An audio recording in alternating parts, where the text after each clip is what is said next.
नमस्कार दोस्तों। पोस्टल वाला में आप सबका एक बार फिर से बहुत बहुत स्वागत है, अभिनंदन है। और इस समय तो ठंड बेहद ज़्यादा है, बहुत ज़्यादा है। थोड़ा सा ध्यान रखिएगा, अपना भी, अपने परिवार का भी, बच्चों का भी, सबका भी ध्यान रखिए। और साथ ही साथ समझ सकते हैं आपके पास काम भी ज़्यादा रहता है, विभाग का काम भी करना है और साथ में तैयारी भी करना है। इस हिसाब से थोड़ा सा मुश्किल तो होता है, पर आप विश्वास मानिए, यदि आप हमारे साथ जुड़े हैं, एक भी घंटा समय निकालेंगे तो एग्ज़ाम होते तक में आपकी इतनी मस्त तैयारी हो जाएगी, इतनी अच्छी तैयारी हो जाएगी कि आपको ये सब सिलेबस बहुत हलवा लगेगा। और पूरे प्रश्न जो आपके डिपार्टमेंटल हो, चाहे वो जीके का हो, चाहे मैथमेटिक्स का हो, है ना, ये सारी चीज़ें आपको बहुत अच्छे से वहाँ पे समझ में आएंगी। आज मेहनत करे रहेंगे तो बाद में आपको आसानी होगी, बाद में आपको सफलता पाना बहुत आसान हो जाएगा। इसलिए हमारे साथ जुड़िए, ज़्यादा से ज़्यादा लोग जुड़िए और अपने भविष्य को बेहतरीन कीजिए। एमटीएस का चाहे प्रमोशन हो, चाहे वो पोस्टमैन मेल गार्ड का हो, ये जो आज का सिलेबस है ये दोनों के लिए कॉमन है। क्योंकि 2 मिनट थोड़ा सा सिलेबस में मैं लेना चाहूँगा। जो एमटीएस का सिलेबस है उसमें MTS plus postman mail guard दोनों में कंबाइंड पेपर होता है। पेपर नंबर फर्स्ट पेपर में आपका कंबाइंड पेपर होगा और यहाँ से 7 क्वेश्चन पूछे जाएंगे जो 14 नंबर का रहेगा, है ना। जो आज का हमारा चैप्टर है पोस्टल मैनुअल वॉल्यूम 5, तो ये 7 क्वेश्चन की लड़ाई है और 14 नंबर का महासंग्राम है। यहाँ से यदि आपके एक भी सवाल गलत नहीं होते हैं, आपके 100% सवाल सही होते हैं, तो आपकी एक्यूरेसी 100% रहेगी और फाइनल रिजल्ट में आप 90+ स्कोर कर पाओगे। क्योंकि जो डिपार्टमेंटल सिलेबस है, चाहे वो पीओजी गाइड पार्ट 1 हो, चाहे वो प्रोडक्ट एंड सर्विसेज का हो, या फिर चाहे पोस्टल मैनुअल वॉल्यूम 5 का हो, इन सबको मिलाकर जरूर आपके 30 प्रश्न बनते हैं, है ना। 60 नंबर का रहता है, पर ये बहुत आसान सिलेबस है, इतना मुश्किल नहीं है। आप यहाँ से 100% गेन कर सकते हो। बस आपका अगर गलत होने वाला कहीं पर है तो वो होगा आपका जीके पोर्शन। जीके पोर्शन के लिए अलग से मेरे द्वारा टेलीग्राम पर क्विज करवाया जाता है। जीके का डेली 10 क्वेश्चन वहां पे अपलोड किए जाते हैं, वहां से आप अपनी तैयारी को मजबूत करिए। अभी हम केवल बैक ईयर्स के जो PYQ हैं वहां से जीके के प्रश्न उठाकर आपको दे रहे हैं। वहां से क्या है कि आप जैसे जैसे पढ़ेंगे तो आपको खुद से लगने लगेगा कि आखिर जीके का सिलेबस क्या है। वैसे अगर देखा जाए तो जनरल नॉलेज का सिलेबस बहुत बड़ा है। कितना पढ़ेंगे? अथाह पढ़ेंगे? तो अथाह नहीं पढ़ना है, जो हमारे टॉपिक में है, जो हमारे सिलेबस में है, जो हमको दिया गया है उतना ही पढ़ना है ना। ज्ञान का सागर बहुत है, उस सागर को बचा के रखना है और उस सागर का इस्तेमाल अपने आने वाले एग्जाम में करना है। पोस्टमैन हो, चाहे वो मेल गार्ड का हो, चाहे वो एमटीएस का हो। क्लियर है? इतनी बातें सबके समझ में आ गई? तो आज का ये क्लास उन सभी के लिए है जो अपने तैयारी के लिए समर्पित हैं, अग्रसर लगे हुए हैं। यदि कोई हमारे भाई बहन तैयारी करते हैं तो हमारे क्लास को यदि देख रहे हो पोस्टल वाला को, तो पोस्टल वाला ऐसे ही नहीं स्टार्ट किया गया है। पोस्टल वाला स्टार्ट किया गया है उस उम्मीद के साथ, उस किरण के साथ, उस मेहनत के साथ जो आपके भविष्य को उज्जवल करेगा। बस आप हमको अपना समय दीजिए, हम आपका सिलेक्शन श्योर है करवा के रहेंगे, ठीक है। क्योंकि पोस्टल वाला आपके प्रमोशन की पूरी जिम्मेदारी लेता है। और दूसरी चीज एक बात और बताना चाहेंगे कि हमारा कांटेक्ट नंबर है 6261 एक सेकंड 9329064360। ये हमारा कांटेक्ट नंबर है। यहाँ पे आप व्हाट्सएप, चाहे टेलीग्राम, चाहे कहीं पे भी मैसेज करके आप हमको कोचिंग क्लासेस की या अपने आगामी क्लासेस की जानकारी ले सकते हैं। यूट्यूब में हमारा चैनल है, वहां से भी आप हमारे चैनल को सब्सक्राइब कर सकते हैं। और सब्सक्राइब कर सकते हैं क्या, सब्सक्राइब करिए, क्योंकि जो भी नए अपडेट आएंगे, नए पेपर वहां पे अपलोड होंगे, वो तुरंत आपको खट से मिल जाएंगे, है ना। यदि आपको क्लास अच्छी लगेगी तो सब्सक्राइब करिएगा, नहीं अच्छी लगेगा तो मत करिएगा, है ना। पर यदि ईमानदारी से क्लास हमारी अच्छी लगती है तो चैनल को सब्सक्राइब करिए और लाइक जरूर करिएगा क्लास को। क्योंकि इस क्लास को बनाने में इतनी मेहनत रहती है उस चीज को हम बयां नहीं कर सकते हैं। आप केवल क्या है, आपका काम पढ़ना, हमारा काम है पढ़ाना। पढ़ाने में जितना मेहनत लगती है उतना पढ़ने में नहीं लगेगी। ये सब चीजें जो इस तरह के आपको नोट्स प्रोवाइड कराए जाते हैं, ये ऐसे नोट्स नहीं है, ये नोट्स बहुत सोच समझकर, बहुत गंभीरता के साथ कई बार उसको रिवाइज करके तब बनाया जाता है। कहीं कोई चीज छूट तो नहीं रहा है, कोई चीज कहीं कमी तो नहीं है। यहां से हम आपको पीडीएफ में नोट्स भी देंगे और साथ में क्लास आपका रहेगा, एक कंप्यूटरीकृत नोट्स भी है, उसको भी हम आपको प्रदान करेंगे। ठीक है, इसलिए चलिए आइए स्टार्ट करते हैं postal manual volume 5।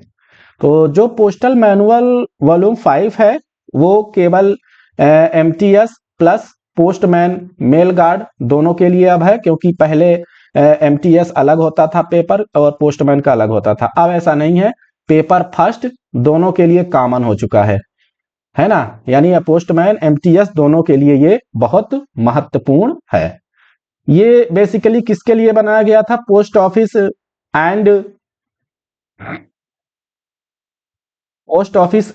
And railway mail services, है ना।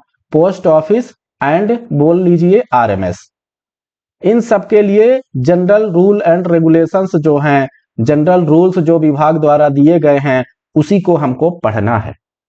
और इसको किस रूप में पढ़ना है? डेफिनेशन के रूप में, परिभाषा के रूप में पढ़ना है।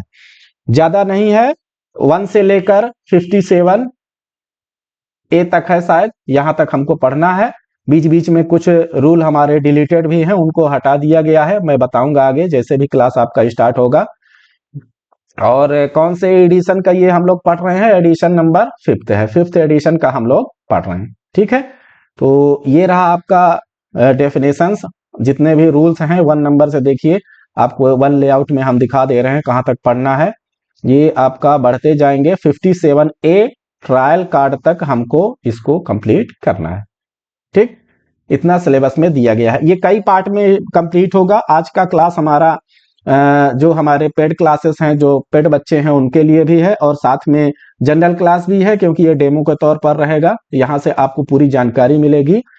तो चलिए आइए स्टार्ट करते हैं पोस्टल मैनुअल वॉल्यूम 5 का रूल नंबर 1। तैयार हैं सभी लोग? स्टार्ट करें। ठीक है, डेफिनेशन रूल नंबर 1। तो रूल नंबर 1 में आता है पोस्ट मास्टर जनरल। क्या आता है? Post master general.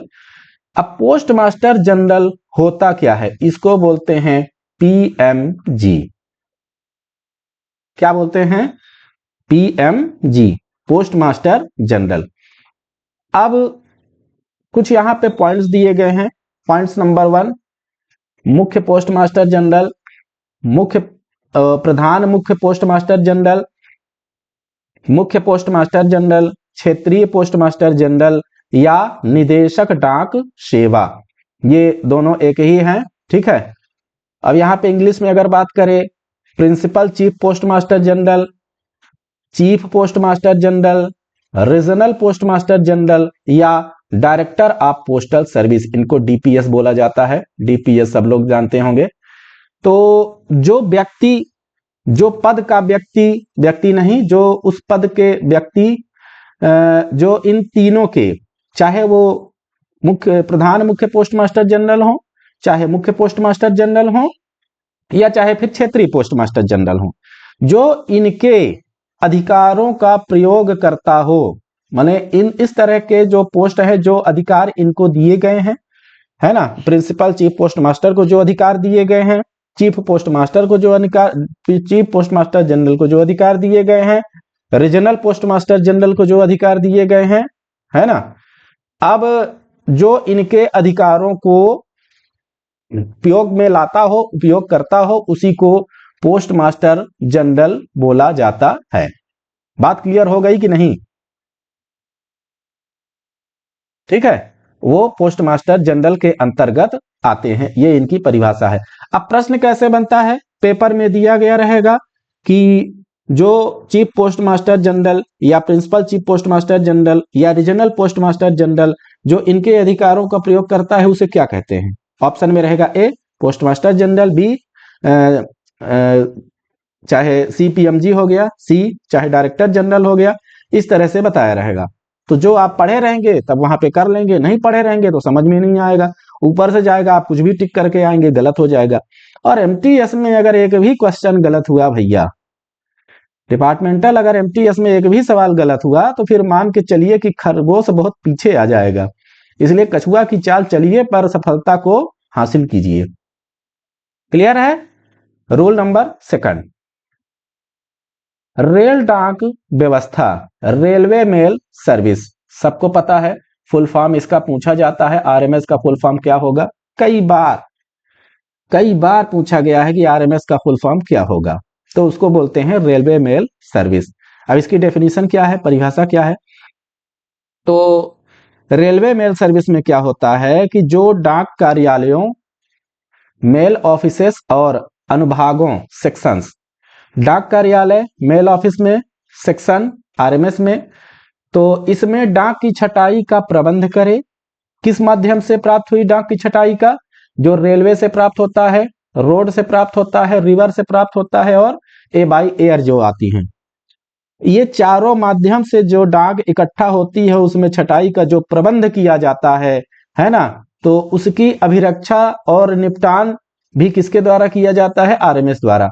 तो जो इन चारों जगहों से प्राप्त डाक का छटाई की व्यवस्था करे, कौन?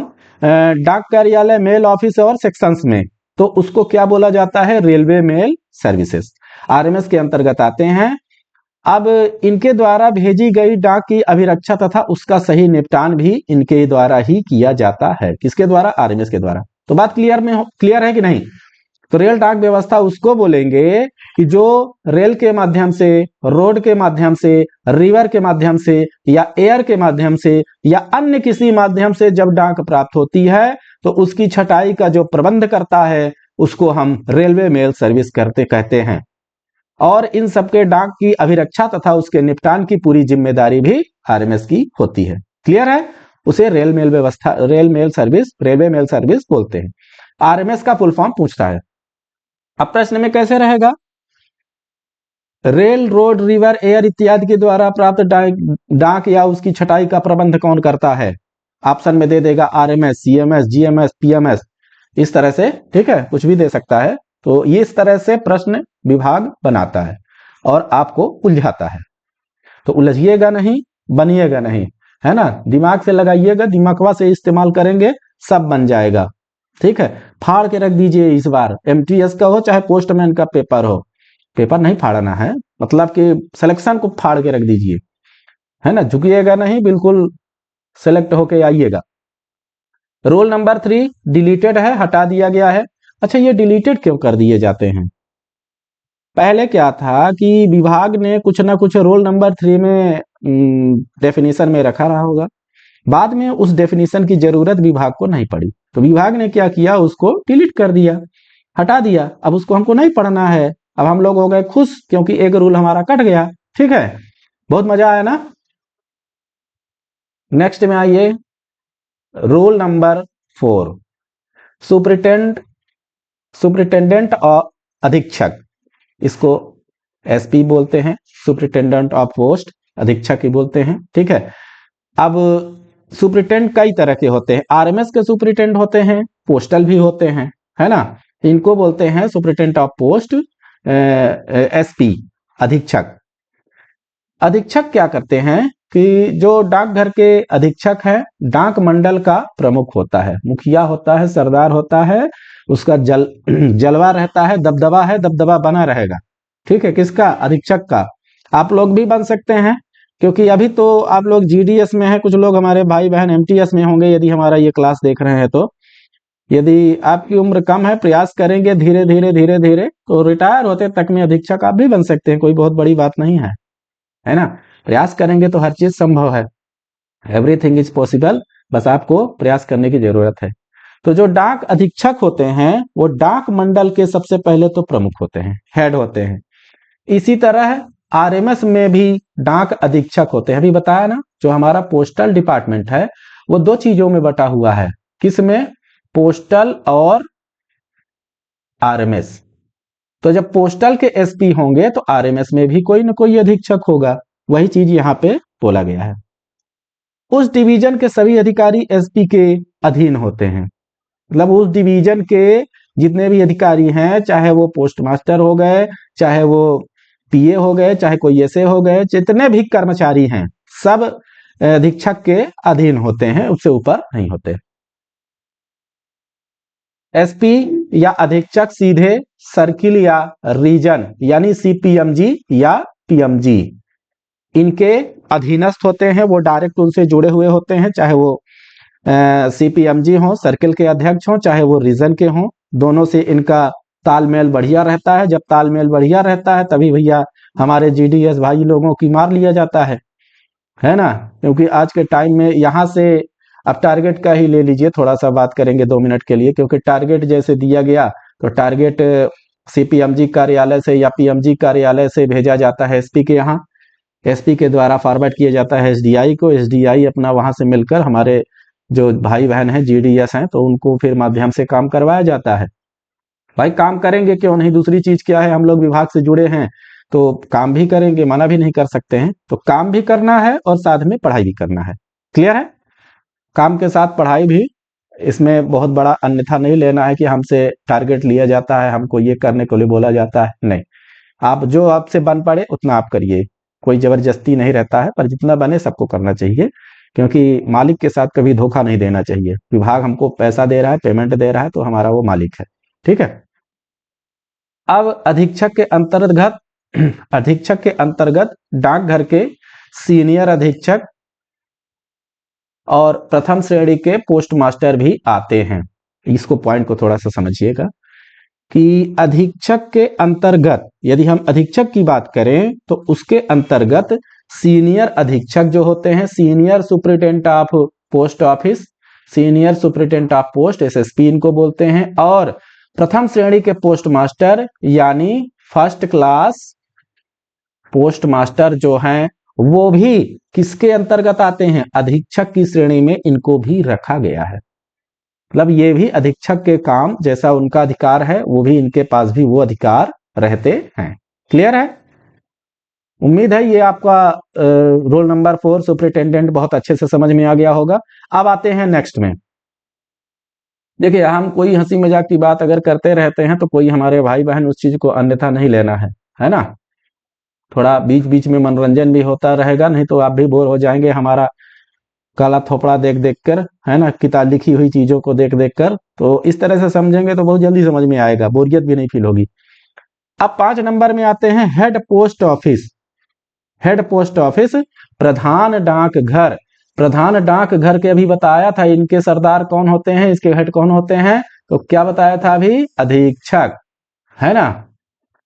अब प्रधान डाकघर में क्या होता है, हेड ऑफिस कुछ डाकघरों के समूह का मुख्य कार्यालय होता है।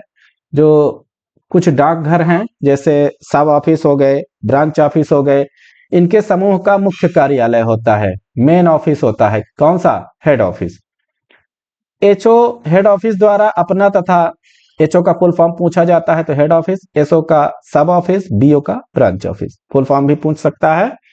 एचओ द्वारा अपना खुद का तथा सब ऑफिस और ब्रांच ऑफिस का भी लेखा जोखा रखा जाता है। मतलब जो हेड ऑफिस है वो सब ऑफिस और ब्रांच ऑफिस दोनों का लेखा जोखा, साथ में अपना भी लेखा जोखा वो सब तैयार करके विधिवत रखेगा। साथ ही साथ ब्रांच ऑफिस तथा सब ऑफिस के धन संबंधी लेन देन का भी हिसाब रखता है। जाता है कि नहीं, जैसे आप लोग ब्रांच ऑफिस में काम करते हैं तो ब्रांच ऑफिस का जो भी काम करते हैं आप सब ऑफिस को देते हैं कि नहीं देते हैं। सब ऑफिस के द्वारा वही डेली अकाउंट आपका भेजा जाता है एचओ में, हेड ऑफिस में भेजा जाता है। एसओ वाले अपना भी भेजते हैं, ब्रांच ऑफिस का भी भेजते हैं। तो जो भी आपका लेखा जोखा है, जो भी आपका लेन देन है, उस दिन ना पहुंचकर वो अगले दिन आपके एचओ में पहुंच जाएगा। तो ये सब चीजें हो गई कि भाई हिसाब किताब वो एचओ अपना तो रखेगा ही, साथ में वो लेन देन बीओ और एसओ दोनों का रखता है। तो इस तरह से क्या हो गया, हेड पोस्ट ऑफिस अपना बड़ा पोस्ट ऑफिस हो गया, मेन पोस्ट ऑफिस हो गया, मुख्य कार्यालय हो गया, बाकी फिर उसके बाद सब ऑफिस, उसके बाद ब्रांच ऑफिस। क्लियर? तो हम लोग सबसे निचले स्तर में है, ब्रांच ऑफिस में है। सब ऑफिस उससे बड़ा होता है, फिर उससे बड़ा हेड ऑफिस होता है। इस तरह से अपने आगे चलते हैं। Next, roll number 5A।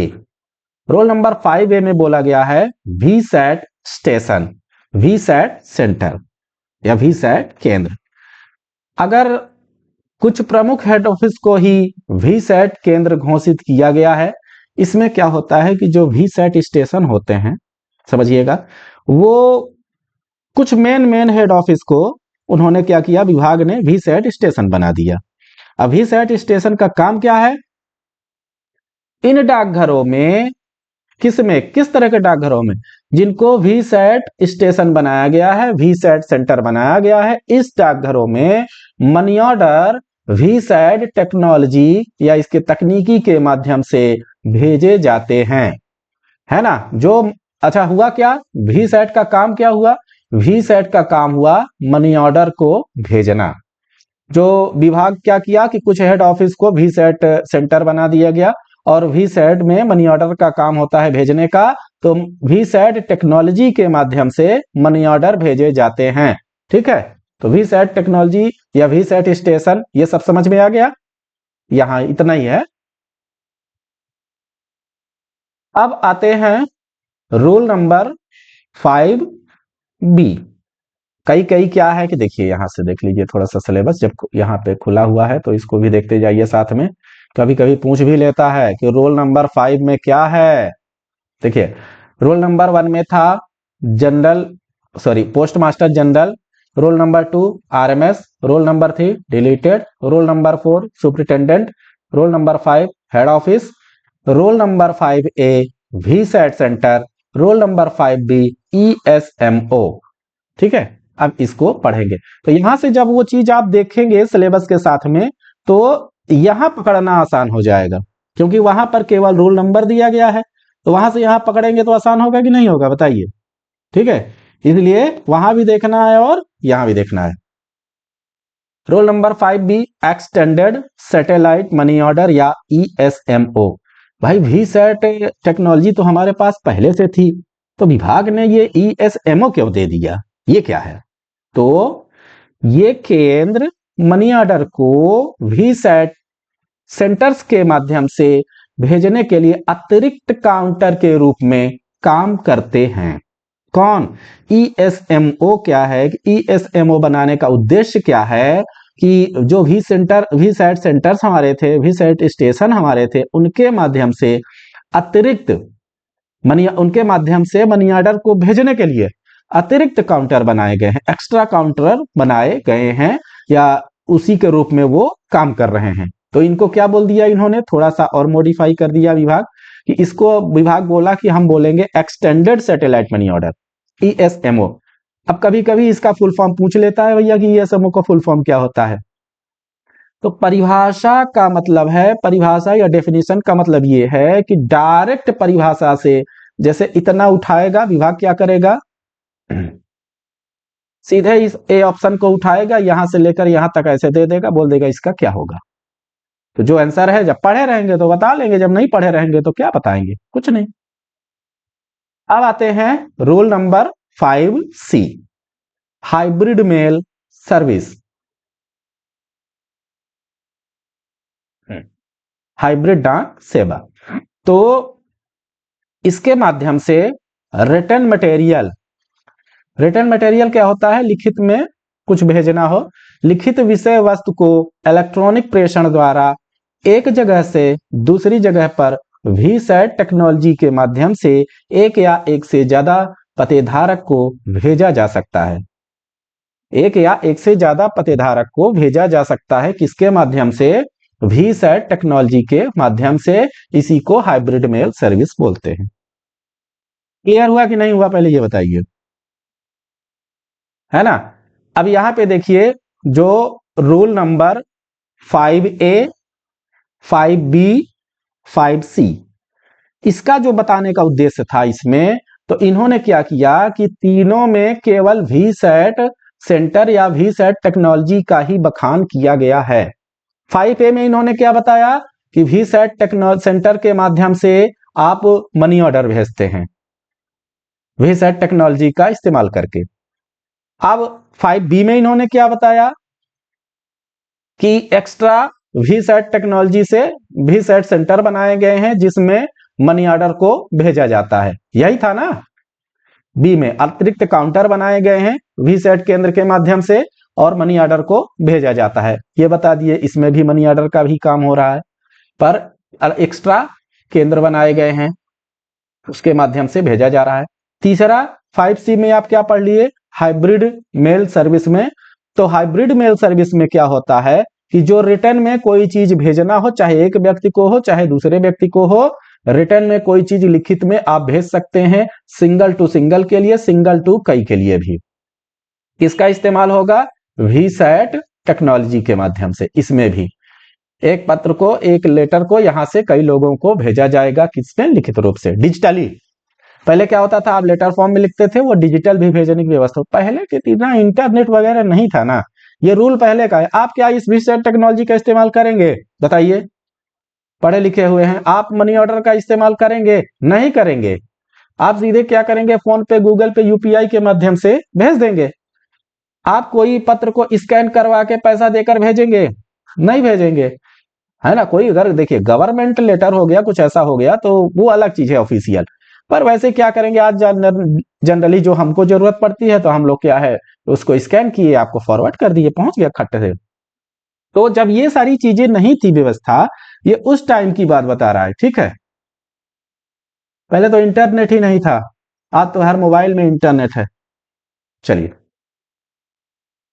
Rule number 6, general post office, सामान्य डाक कार्यालय।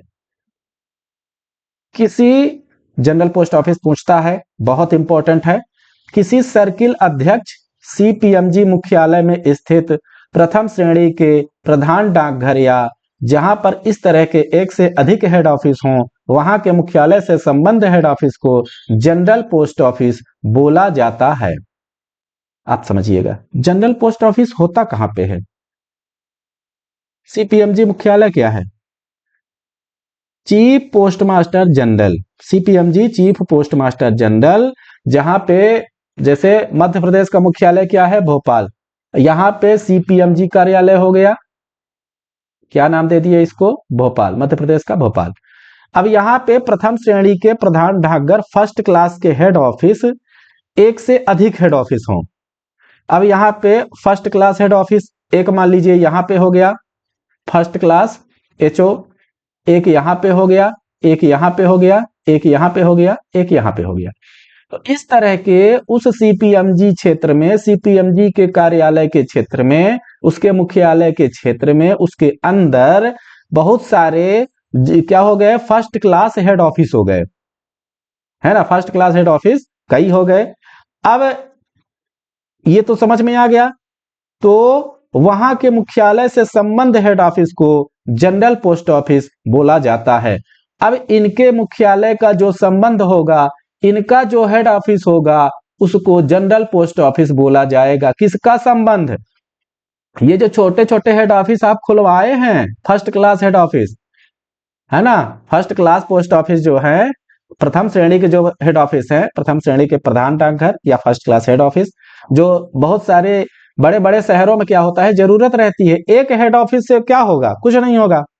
तो कई हेड ऑफिस रहते हैं ना बिग सिटीज में, तो उस कई हेड ऑफिस को नाम दे दिया जाता है फर्स्ट श्रेणी के प्रधान डाकघर, फर्स्ट क्लास हेड ऑफिस।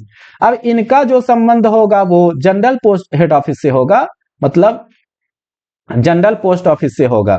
किससे होगा, इस तरह से इनके काम को करने के लिए एक अलग से हेड ऑफिस बनाया जाता है, ठीक है, जो इनसे जुड़े हुए रहते हैं, ये सारे यहां से जुड़े हुए रहते हैं इस हेड ऑफिस से, और इस हेड ऑफिस के मुख्यालय से संबंध हेड ऑफिस को ही जनरल पोस्ट ऑफिस बोला जाता है। समझ में आया कि नहीं आया, पूछा जाता है, समझ लीजिएगा भैया, अच्छे से बार बार पूछा जाता है जनरल पोस्ट ऑफिस का। तो एक बार और समझा दे रहे हैं कि जो जनरल पोस्ट ऑफिस है वो सीपीएमजी के मुख्यालय में स्थित, सीपीएमजी के मुख्यालय में स्थित, जैसे सीपीएमजी मध्य प्रदेश, सीपीएमजी का मुख्यालय भोपाल है, वहां पे स्थित, बड़ी सिटी है, सबको पता है। तो बिग सिटी में कई सारे फर्स्ट क्लास हेड ऑफिस बनाए जाते हैं। अब in first class head office का भी तो कहीं ना कहीं संबंध होना चाहिए ना, डायरेक्ट सीपीएमजी ऑफिस से थोड़ी ना होगा। तो उस फर्स्ट क्लास हेड ऑफिस का जो संबंध रहता है जिस पोस्ट ऑफिस से, उसी को तो जनरल पोस्ट ऑफिस बोलते हैं, है ना। तो एक से अधिक एचओएस का संबंध इनका रहता है, इसलिए इसको जनरल पोस्ट ऑफिस बोल दिए, हो गया काम खत्म, पैसा हजम। बहुत ज्यादा इसमें सोचने की क्या बात है। हाँ, पहली बार आप सुने होंगे तो थोड़ा सा लगेगा कि अरे general post office, general head office क्या होता है, जनरल पोस्ट ऑफिस क्या होता है। तो ये होता है जनरल पोस्ट ऑफिस, ठीक है। नोट में देख लीजिए, classes of head offices, head offices की श्रेणियां कौन कौन सी। फर्स्ट क्लास हेड ऑफिस जो अभी बात किए हैं, और सेकंड क्लास हेड ऑफिस। तो फर्स्ट क्लास हेड ऑफिस प्रथम श्रेणी के प्रधान डाकघर, इनका control senior time scale officer के पास होता है, या इनका कंट्रोल चीफ पोस्ट मास्टर या मुख्य पोस्ट मास्टर के पास होता है। किसका control? First class head office का, है ना। तो क्लासेस ऑफ हेड ऑफिस दो तरह के हो गए, फर्स्ट क्लास हेड ऑफिस और सेकंड क्लास हेड ऑफिस। तो जो फर्स्ट क्लास हेड ऑफिस का कंट्रोल होगा, जो उसके जैसे अब आपके मंडल का जो अध्यक्ष होते हैं वो आपके हो गए अधीक्षक साहब हो गए, उसी तरह से फर्स्ट क्लास हेड ऑफिस के जो हेड हो गए वो कौन होते हैं, किनके पास कंट्रोल होता है? सीनियर टाइम स्केल ऑफिसर या चीफ पोस्ट मास्टर या मुख्य पोस्ट मास्टर। याद रखिएगा, पूछता है फर्स्ट क्लास हेड ऑफिस किसके कंट्रोल में होता है, ये चीजें पूछी जाती हैं। सेकंड क्लास हेड ऑफिस द्वितीय श्रेणी के प्रधान डाकघर, इनका कंट्रोल ग्रुप बी ऑफिसर के पास रहता है या senior superintendent of post offices SSPO के पास रहता है।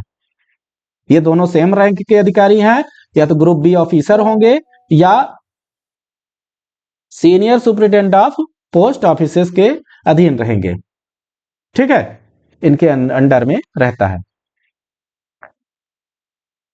अब नेक्स्ट बढ़ते जाइए, रूल नंबर 7, सब पोस्ट ऑफिस।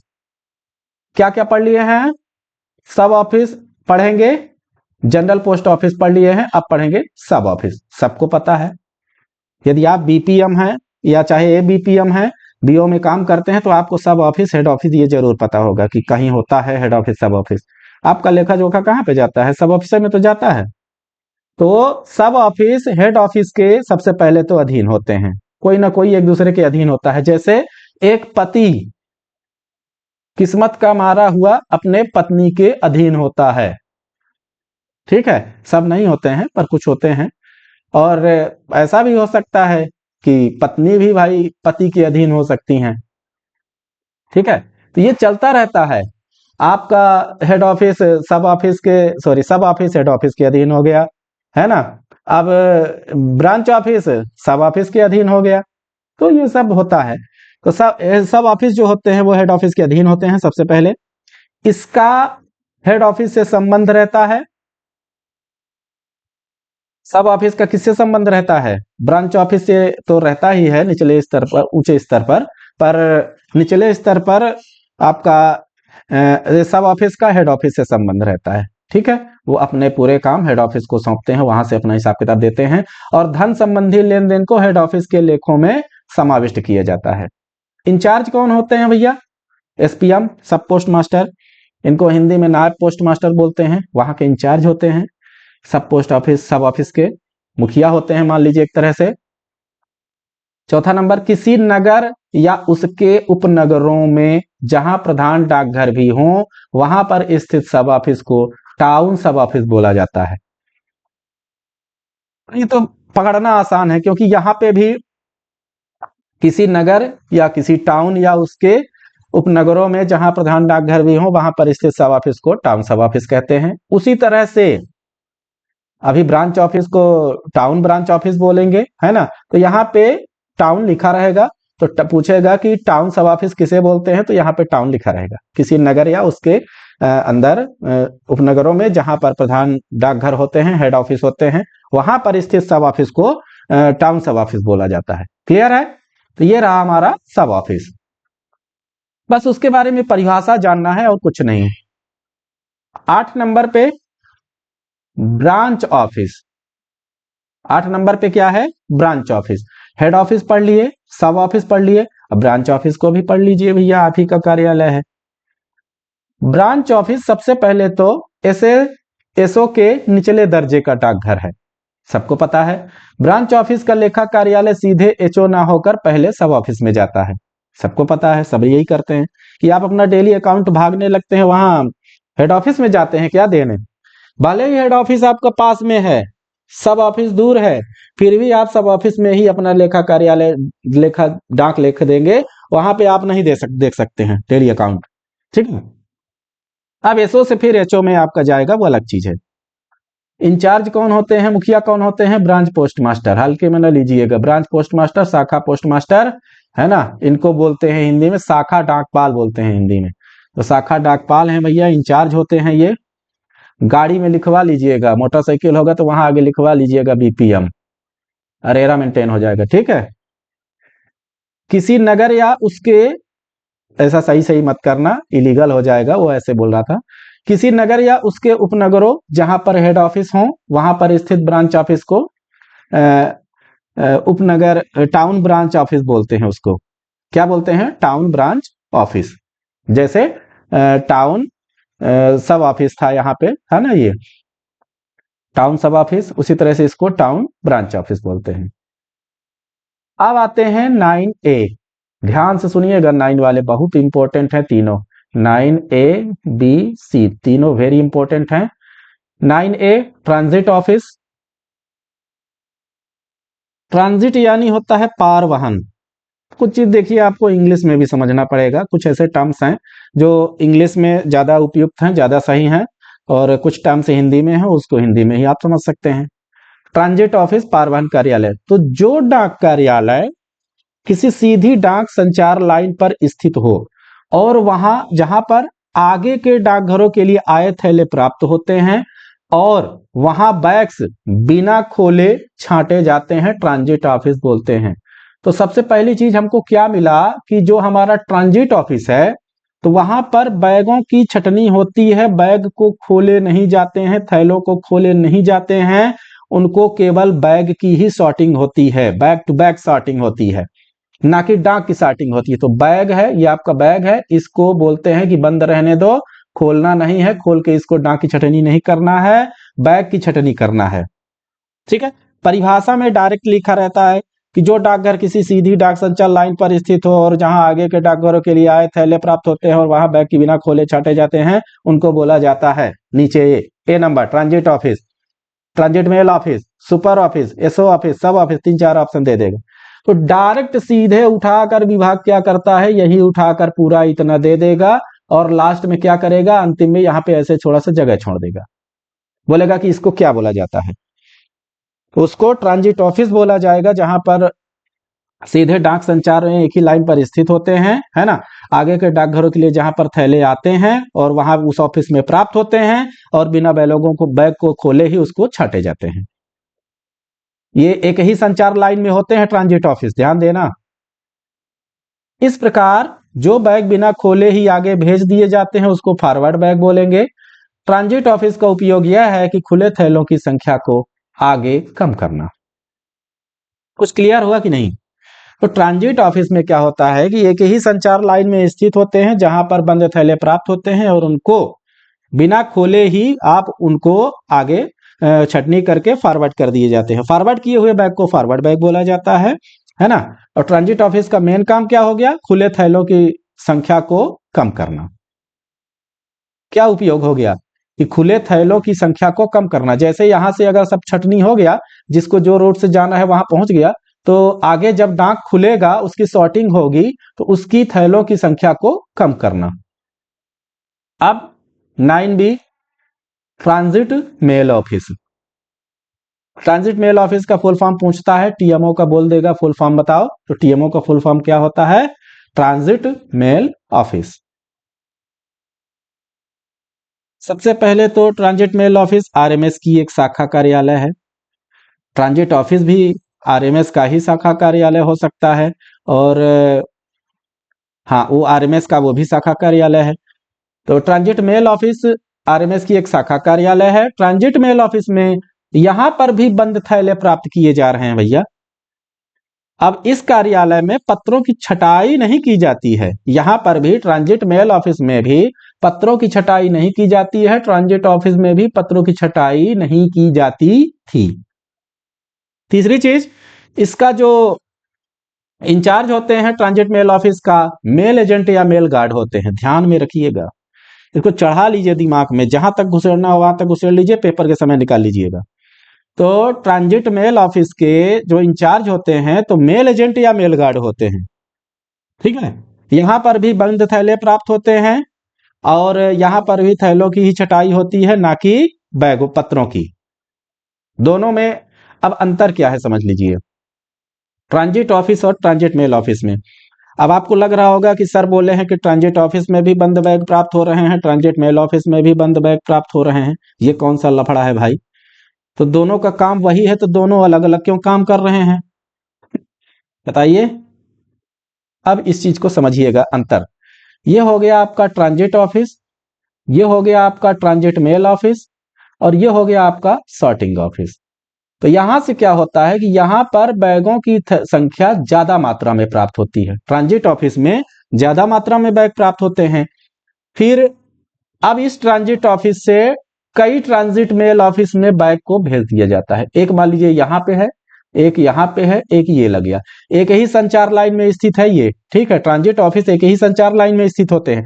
अब यहां से कुछ इधर चले गए, कुछ इधर चले गए, कुछ इधर चले गए, कम हुआ कि नहीं हुआ भाई। अगर यहां पर 50 बैग प्राप्त हुए तो मान लीजिए 20 यहां चले गए, 10 यहां चले गए, 20 यहां चले गए, तो इसी चीज को तो छांटना था ट्रांजिट ऑफिस में भाई, बैगों की संख्या को यहीं पर तो छांटना था ट्रांजिट ऑफिस में। अब यहां से छटकर ट्रांजिट मेल ऑफिस में अपने जो जहां का है वहां पहुंच गए। अब यहां पर भी बैगों की छटनी होगी।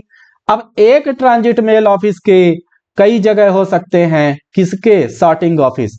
अब यहां पर कई सॉर्टिंग ऑफिस हो गए, तो जो 20 बैग मिले थे, पता लगा 3 यहां मिल गए, सॉर्टिंग ऑफिस हो गए ये, 2 यहां मिल गए, 7 यहां मिल गए, 4 यहां मिल गए। तो यहां टीएमओ में भी तो वही काम हो रहा है, परंतु ट्रांजिट ऑफिस से कम बैग यहां पे प्राप्त हो रहे हैं। कहां पे, ट्रांजिट मेल ऑफिस में। अब ट्रांजिट मेल ऑफिस से सॉर्टिंग ऑफिस चला जाएगा, वहां से छटनी हो जाएगा, वहां से छटनी होके फिर जहां जाना होगा तो वहां चला जाएगा। तो ये एक प्रक्रिया है, ये एक लिंक है जो एक जगह से दूसरी जगह जाते हैं। तो ट्रांजिट ऑफिस और ट्रांजिट मेल ऑफिस का दोनों का काम तो सेम हो गया है ना। ट्रांजिट ऑफिस और ट्रांजिट मेल ऑफिस का काम तो सेम हो गया, पर दोनों क्या करते हैं कि ट्रांजिट ऑफिस में ज्यादा मात्रा में बैग आते हैं, तो वहां से बैग की छटनी होकर, जिससे कि आगे थैलों की संख्या कम किया जा सके, और फिर उसके बाद कई टीएमओ में चले जाते हैं, कई टीएमओ से फिर सॉर्टिंग ऑफिस में चले जाते हैं। इससे क्या होता है कि गलती नहीं होती और काम हमारा सुचारू रूप से होता है, इसीलिए ये सारे सेंटर्स रेलवे मेल शाखा में बनाए गए हैं। क्लियर है। अब आते हैं 9C, computerised transit mail office, CTMO पूछता है फुल फॉर्म, कंप्यूटरीकृत परिवहन डाक कार्यालय। तो कुछ शहरों के ट्रांजिट मेल ऑफिस कार्यालय में कंप्यूटरों का इस्तेमाल किया जाता है। अब कंप्यूटर्स आ गए, पहले भाई इंसान के माध्यम से था, अब कंप्यूटर्स के माध्यम से। अब ये नहीं है कि कंप्यूटर यहां पर रखा है तो कंप्यूटर यहां से उठेगा और यहां पर छटनी कर देगा बैग की, ऐसा नहीं है ठीक है कंप्यूटर के माध्यम से इस्तेमाल किया जाता है, कंप्यूटर के माध्यम से टीएमओ का कार्य किया जाता है। तो ऐसा नहीं है कि कंप्यूटर यहां से उठेगा अपने से और बैग छांटेगा और अलग कर देगा, नहीं। कंप्यूटर्स में एंट्रीज रहती हैं भाई, वो एंट्री रहती है, इस एंट्री के माध्यम से फिर आगे का काम आसान हो जाता है। ये बोला गया है कंप्यूटरीकृत परिवहन डाक कार्यालय। कंप्यूटर काम नहीं करता उठ के, उन्हें कंप्यूटराइज्ड ट्रांजिट मेल ऑफिस बोला जाता है, ठीक है। जैसे आपके पास मोबाइल है ना, तो आप कुछ उसको इनपुट देंगे तब तो फिर मोबाइल में आउटपुट आएगा, उसी तरह से ये है, कंप्यूटर में सब रजिस्टर रहते हैं, उसके हिसाब से बैग की छटनी हो जाती है, ना कि कंप्यूटर उठ कर जाते हैं बैग छांटने। अब 10 number, roll number 10, sorting office, तो छटाई कार्यालय। हाँ, अब ट्रांजिट ऑफिस से ट्रांजिट मेल ऑफिस, अब सॉर्टिंग ऑफिस में आ गए, बोला था ना सॉर्टिंग ऑफिस।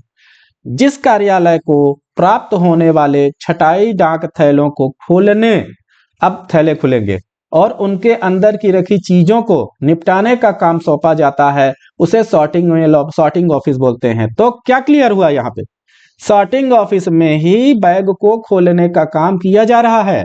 उसके अंदर के रखे जितने भी आर्टिकल हैं जो जैसे प्राप्त हो रहे हैं तो उनको वहां पे छांटा जाएगा।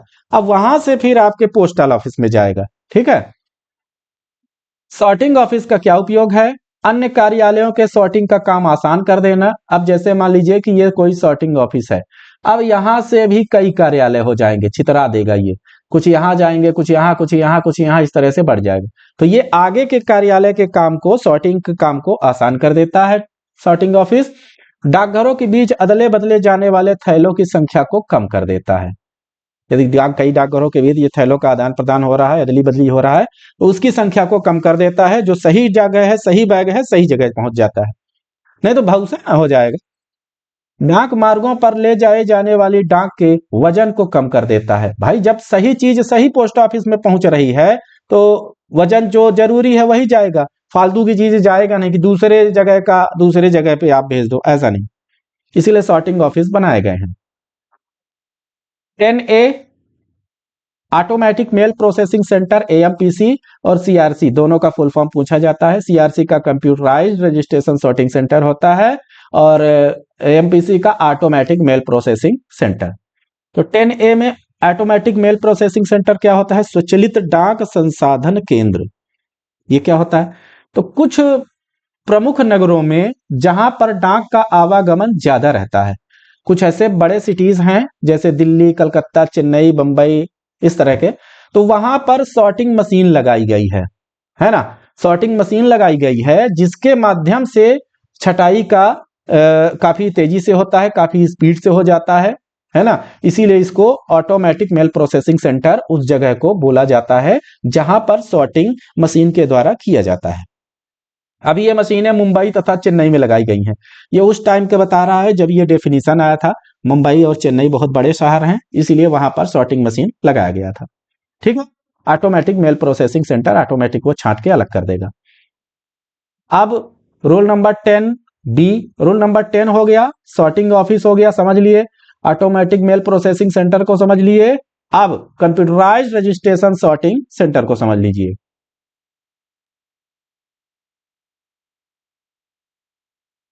10B तक ही करेंगे, नहीं तो क्लास आपका बहुत बड़ा हो जाएगा। कंप्यूटरीकृत रजिस्ट्री केंद्र, तो छटाई कार्यालय के रजिस्ट्री ब्रांच जहां पर रजिस्ट्री का कार्य कंप्यूटर्स पर किया जाता है उसे सीआरसी कहते हैं। यह सीआरसी केंद्र सॉर्टिंग ऑफिस में स्थित हो सकता है और अलग जगह पर भी हो सकता है। कहने का मतलब यह है कि जहां पर सॉर्टिंग ऑफिस है तो सीआरसी वहां पर भी हो सकता है और सीआरसी दूसरी जगह पर भी हो सकता है, जरूरी नहीं है। ठीक है, ये कहीं भी सीआरसी सेंटर लगाए जा सकते हैं। तो सॉर्टिंग जहां रजिस्ट्री का कार्य किससे होता है? कंप्यूटर्स के द्वारा, वहां पे इसको सॉर्टिंग ऑफिस में भी हो सकता है या दूसरी जगह पे भी हो सकता है, इसीलिए इसको कंप्यूटराइज्ड रजिस्ट्रेशन सेंटर बोला जाता है।